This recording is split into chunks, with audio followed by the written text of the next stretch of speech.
Bem, pessoal, hoje vamos falar sobre o capítulo 24, a Aliança das Obras.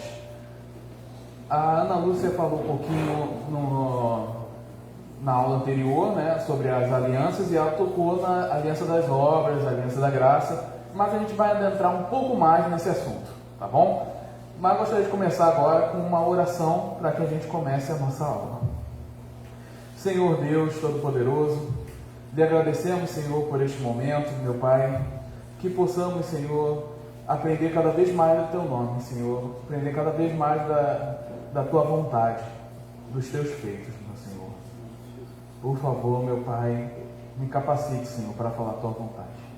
Eu oro assim, em nome de Jesus, amém e amém. Bem, para entrar na questão da Aliança das Obras, a gente vai entrar especificamente no início de Gênesis, porque muitas doutrinas importantes são estabelecidas no início da criação. E essa aliança das obras é estabelecida no princípio. A gente vê que Deus criou tudo, os céus e a terra. A gente vê também que Deus criou o homem e a mulher, Adão e Eva. E eles entraram com relacionamento com o Criador deles. Eles tinham a responsabilidade de obedecer ao Criador deles, mas só que eles não tinham direito inerente à recompensa. Como assim? Não tinha direito à recompensa por obedecer a Deus. Mas como R.C. Sproul fala, no primeiro parágrafo ele fala: Deus, entretanto, em seu amor, misericórdia e graça, voluntariamente entrou numa aliança com suas criaturas, pela qual adicionou à sua lei uma promessa de bênção. Então a gente vê que Deus nessa aliança, ele deu uma promessa de abençoar. E a gente vê também que Deus não é obrigado, como eu disse, a entrar com uma aliança com as suas criaturas. Mas só que ele quis entrar. É como se Deus fosse em nossa direção. É um Deus que nos ama, que quer entrar numa aliança com a criatura. Aí você pode falar: mas Douglas, é uma aliança de Deus com o homem. Isso pode ser chamado de aliança porque é entre partes desiguais. Mas só que a questão é essa, que na Bíblia a gente vê muitas alianças que não são feitas entre as partes iguais, No Antigo Oriente Médio, a gente viu isso no capítulo 23, que a Ana deu, tinha tratados entre suzeranos e vassalos, que era o quê? Eram os reis ganhadores, faziam aliança com os reis que perderam a batalha. E aí essa aliança, obviamente, era desigual. Mas esse era o formato de alianças presente. Não era somente por iguais, mas também relação entre desiguais. E, obviamente, quando você entra numa aliança, você não entra numa aliança apenas consigo. Eu entro com a aliança comigo para me amar, qualquer voto de casamento. Não. Você entra com uma aliança com uma pessoa. E quem foi o representante da humanidade? Foi Adão. Mas você pode estar pensando: Douglas, mas a palavra aliança só aparece em Gênesis 6. Onde que você está vendo a aliança nesse início da criação, em Adão? Bem, embora o termo aliança não esteja presente em Gênesis 2, a gente vê que tem duas coisas que Deus estabelece. Vamos lá em Gênesis 2:17, vai estar no Datashow também. E Deus falando para Adão: mas não coma da árvore do conhecimento do bem e do mal, porque no dia que dela comer, certamente você morrerá. Então o que foi estabelecido? O ser humano, se ele comesse, ia ter uma punição, obviamente, está explícito no texto, mas está implícito que se eles não comessem, o ser humano continuaria a viver para sempre, ia viver uma bem-aventurança eterna. E não pense que isso é uma invenção de gente de hoje em dia, século XXI ou século XVI, mas isso era visto já desde a igreja antigamente, desde Agostinho. Por exemplo, Agostinho de Hipona fala: o primeiro pacto que foi feito com o primeiro homem é este: no dia que dela comerdes, certamente morrerás. Então, essa foi a aliança que Deus fez. E, obviamente, Deus exigia perfeita obediência de Adão. Por quê? Porque Adão, o estado dele é um estado pré-queda. Ele poderia obedecer plenamente às leis de Deus, plenamente à vontade de Deus. Ele poderia não pecar. Ele foi feito justo, mas ele poderia cair. E acabou que ele caiu.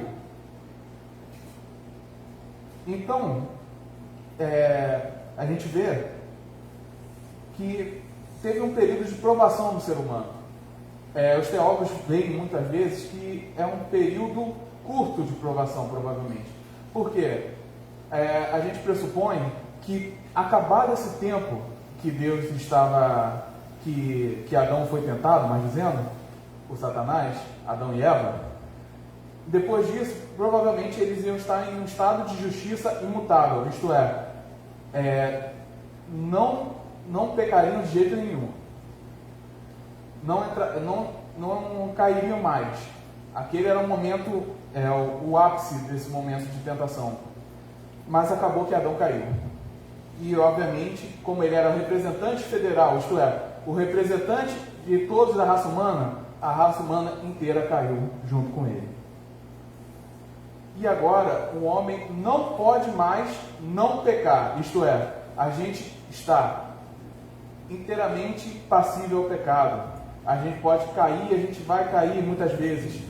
Veja, eu não estou falando isso para vocês criarem desculpa para, não, pequei porque, poxa, eu sou pecador, né? Vou pecar mais um pouco aqui porque, pô, sou pecador. Não é isso que a gente está falando, ok?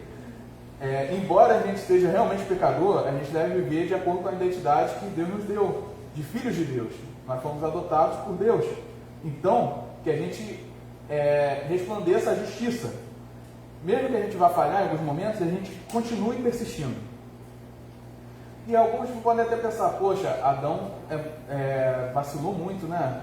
Poxa, tinha até um pastor, né, o pastor Juan, acabei falando o nome dele, mas ele falou isso de púlpito, então tá tranquilo. Que ele falava que queria no céu que tivesse tipo um ringue, para conversar um pouco com Adão, né? Se vocês me entenderam. Mas obviamente que depois ele falou, não, mas só que se a gente estivesse no mesmo lugar, a gente faria a mesma coisa. A gente vê isso em Israel. Israel fez a mesma coisa. Por exemplo,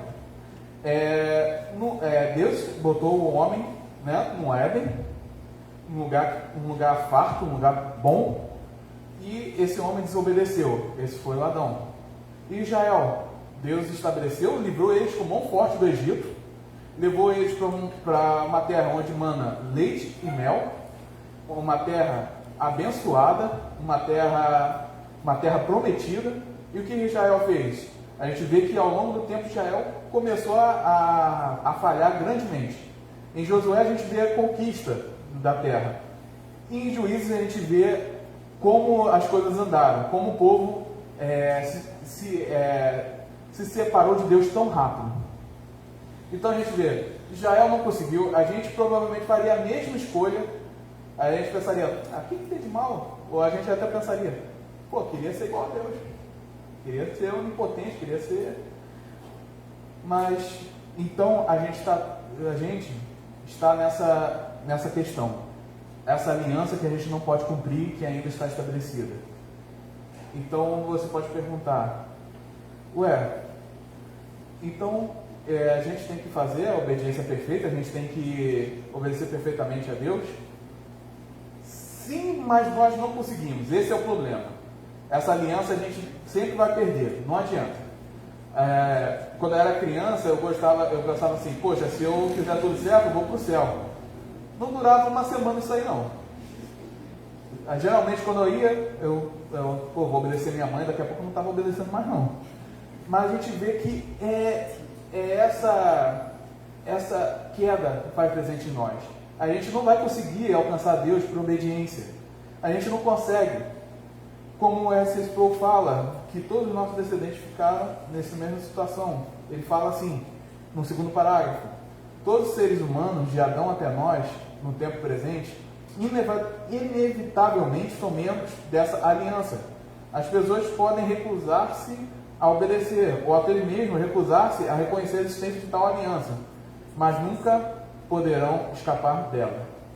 Então, estamos numa situação complicada. Ou somos cumpridores dessa aliança, ou a gente cumpre integralmente essa aliança de obras, isso é, obedecer Deus perfeitamente, ou nós somos violadores.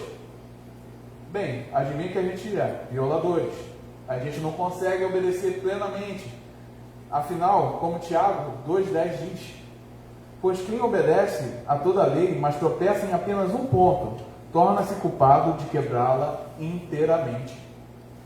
Então, olha que situação a gente se encontra.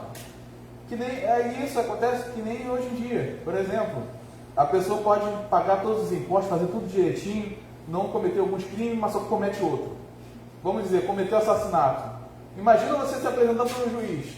Você poderia falar, não, mas olha, eu pago imposto certinho, eu cuido bem dos meus filhos, não falta nada para a família. Eu só matei uma pessoa. Então, olha que situação. Obviamente que essa pessoa quebrou a lei. Quebrou tanto a lei de Deus como a lei dos homens. Então, olha que situação, olha que angústia que estamos. Como é que a gente é salvo, então? Aí é a aliança da graça, que aí não depende de nós. E a gente vê que uma pessoa cumpriu a vontade de Deus. Somente uma.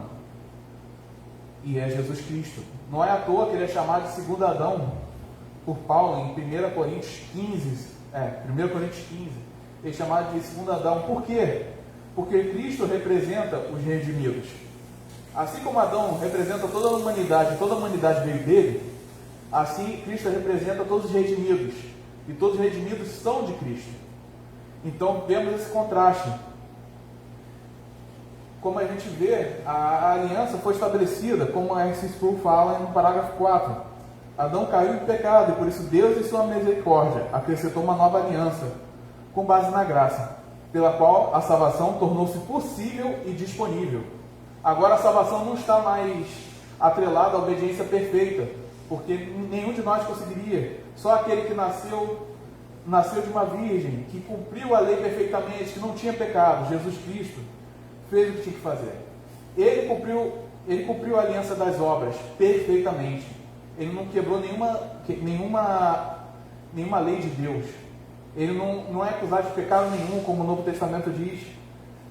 Ele é o Adão que o Adão deveria ser. Ele deveria ser a pessoa que cumpre totalmente os mandamentos de Deus. E eu digo mais, Cristo foi muito mais tentado do que Adão. Adão foi tentado, Adão e Eva, obviamente, foram tentados no Éden, num lugar muito bonito, cheio de recursos. Mesmo assim, preferiram comer do fruto que era proibido. Mas Cristo, ele foi tentado no deserto, foi tentado em vários momentos da vida dele. E mesmo assim, ele prevaleceu. Ele, em uma situação muito mais difícil, aguentou toda essa tentação e venceu. Então, quando a gente fala que a justiça de Cristo está em nós, é porque ele, além de morrer por nós, ele obedeceu toda a lei.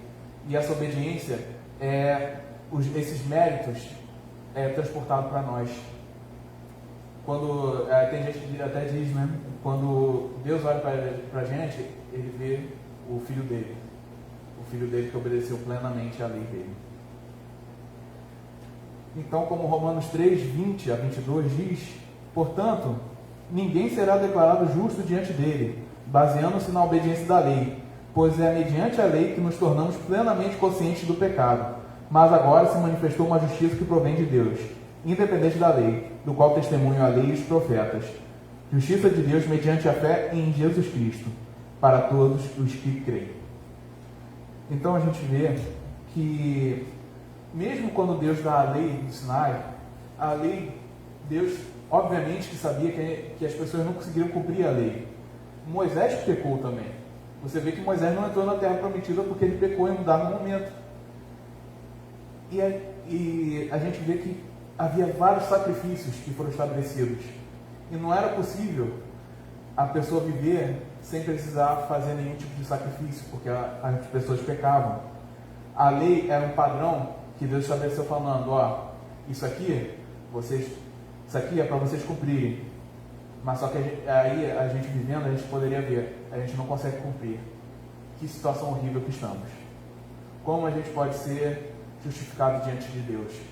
Pela misericórdia de Deus, Ele enviou o seu Filho para morrer em nosso lugar, para viver e morrer, para viver a vida perfeita e morrer em nosso lugar. Então, que a gente saiba disso, que a justiça de Deus é estabelecida no Evangelho de Jesus Cristo. Nós somos salvos mediante a graça, pela graça mediante a fé. Isso não vem de nós, é dom de Deus. E quando a gente vê, Jesus ainda faz questão de ressaltar que o pecado que a gente comete que os pecados, até pensar em alguma pessoa, a gente comete, tipo assim, pensar, obviamente, de uma maneira errada, determinada pessoa, com um pensamento errado de luxúria, por assim dizer, a gente estaria pecando. Então a gente vê que até quando a gente não executa com as nossas mãos as intenções do coração, mesmo assim nosso coração é impuro. E só Deus, em Jesus Cristo, para nos tornar puros. Então, esse era o tema, ok? A aliança das obras. Como a gente viu, a aliança das obras a gente não consegue cumprir, mas ainda está em vigor. Mas obviamente que Cristo veio. Então a aliança da graça sobrepôs a aliança das obras para aqueles que creem em Jesus Cristo. Bem, terminamos aqui a parte da aula, mas vamos entrar na parte das perguntas. Eu gostaria de saber se alguém tem alguma pergunta.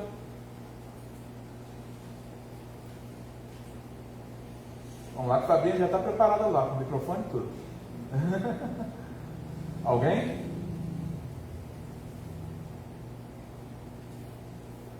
Não? Gente, eu estou dando aulas muito boas. Poxa. Mas um detalhe muito bom que eu esqueci de falar é o seguinte, que quando no final dos tempos, quando as coisas forem restabelecidas, quando Deus vier totalidade do seu poder na ressurreição dos mortos, a gente vai passar a situação que a gente não poderá mais pecar. A gente vai ter a justiça e vai ser imutável, a gente nunca mais vai cair. Porque Deus fará todas as coisas novas. Então, recapitulando, homem pré-queda poderia não pecar. Homem depois da queda não pode não pecar. E homem depois da redenção final não pode pecar. Ok? Alguém com alguma dúvida? Última chance. Aí, Daniel.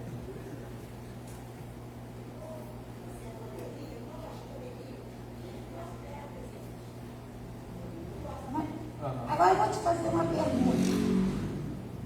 Quanto valeria esse presente que o Senhor nos deu? Alguém pode ter condição de enumerar o preço desse perdão?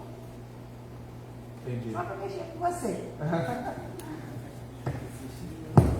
Bem, esse perdão é tão grande e tão profundo que é impossível a gente contar,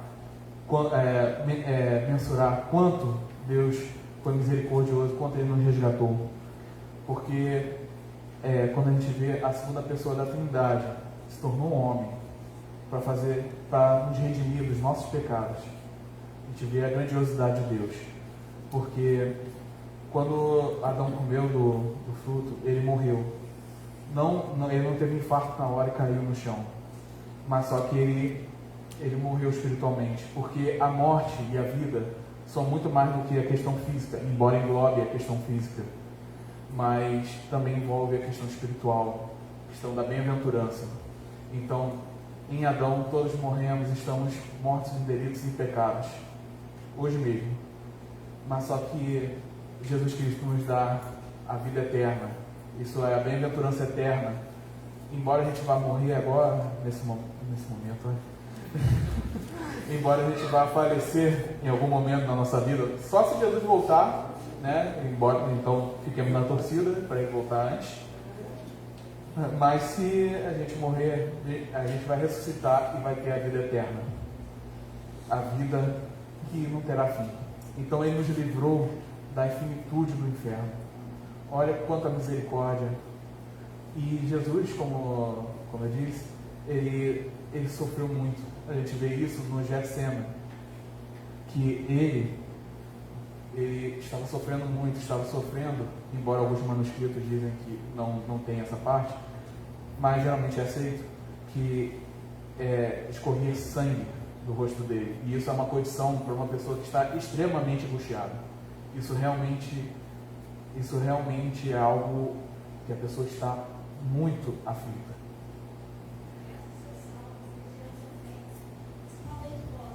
Isso, é dom de Deus.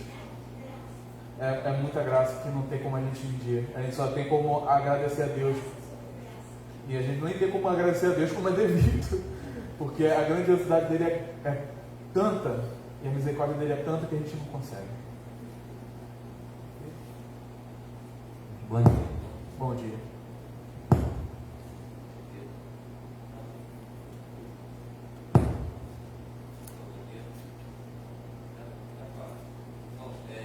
Você foi muito assertivo para dizer assim, ultimamente, praticamente o evangelho todo. E está tudo resumido na questão da antiga aliança e da nova aliança. E o tempo todo eu demorei para entender isso. Eu me alegro de Deus o dia quando eu consegui compreender isso e perceber. Parece que eu estava sendo salvo de novo. Quando você percebe que todo o seu esforço aqui na terra é inútil para tentar comprar a sua salvação. E o Nicodemus ele fala assim que a gente tem uma alma judaico-católica, né?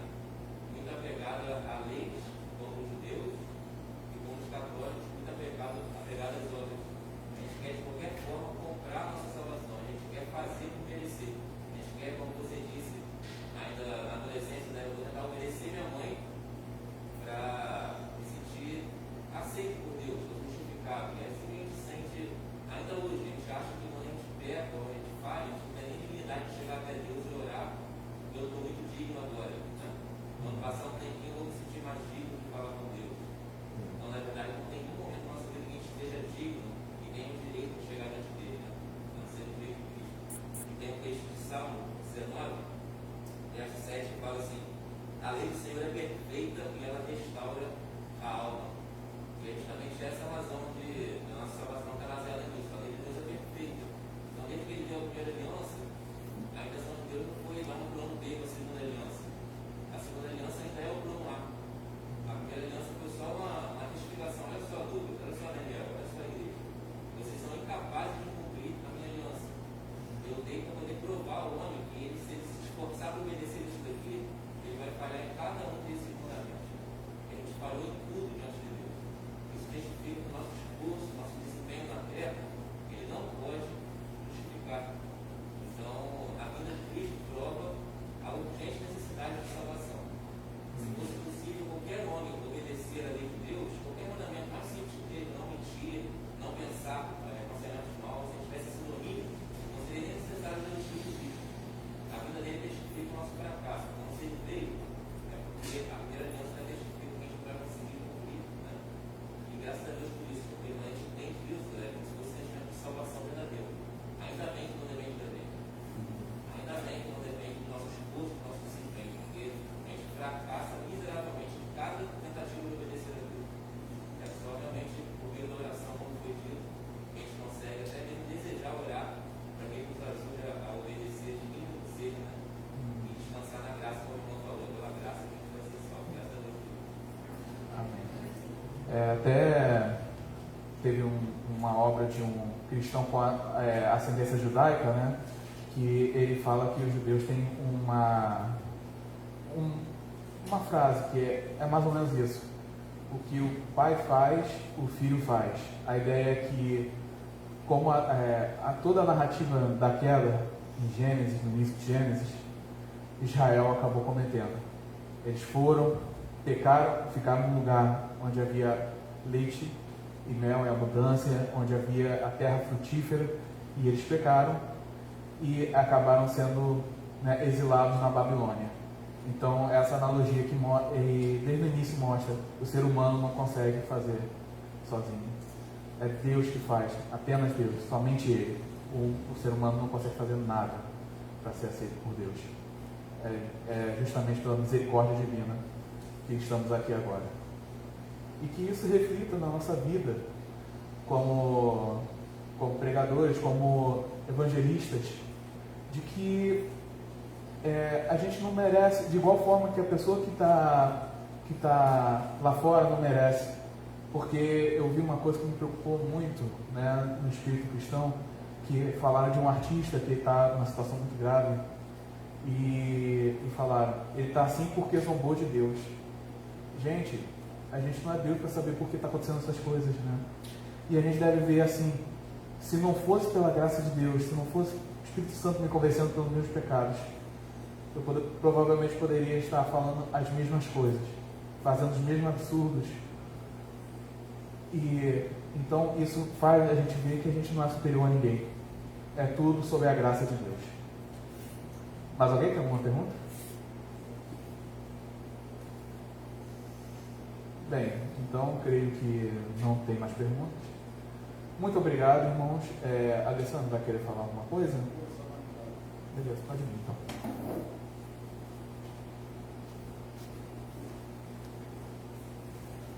Rapidinho, irmãos. A Bárbara pediu para avisar para aqueles que têm crianças em casa que já está liberado no YouTube uma aulinha para os nossos filhos, tá bom?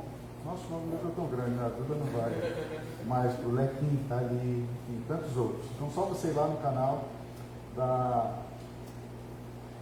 da igreja em relação às crianças do departamento infantil, que você vai ter lá a aulinha para assistir, tá bom? À noite a gente divulga aqui no telão para que vocês passem durante a semana aí com o seu filho, vendo a aula, estudando o Evangelho. Tá bom? Vamos ficar de pé? Vamos orar? Agradecer a Deus? Não esqueçam que domingo que vem nós teremos o nosso almoço aqui, tá? Então vocês podem ver lá no nosso aviso, tem um telefone lá, você entra em contato, faz a sua inscrição para você participar do nosso almoço domingo que vem. Nós vamos comer um delicioso churrasco, olha que beleza, né? Tá bom? Feche os olhos, vamos agradecer a Deus. Pai, obrigado por essa manhã, pelo tempo em que o Senhor permitiu que estivéssemos aqui, pela Tua palavra, pelos louvores, por permitir que pessoas como nós tenhamos a oportunidade e a graça de estar na Tua presença, falar contigo, cantar louvores ao Teu nome, Senhor, e ouvir da Tua palavra. Deus, que esse domingo seja um domingo onde possamos ouvir a Tua voz, possamos ser instrumentos para que o Teu Evangelho seja falado, pregado e vivido. Peço que o Senhor abençoe a todos os meus irmãos, os que estão em casa, os que estão aqui, para que logo mais às 18 horas possam retornar. Eu sei que isso não é um desejo do nosso coração, não depende de nós, mas pedimos que o Senhor, através da sua bondade e graça, permita com que estejamos aqui.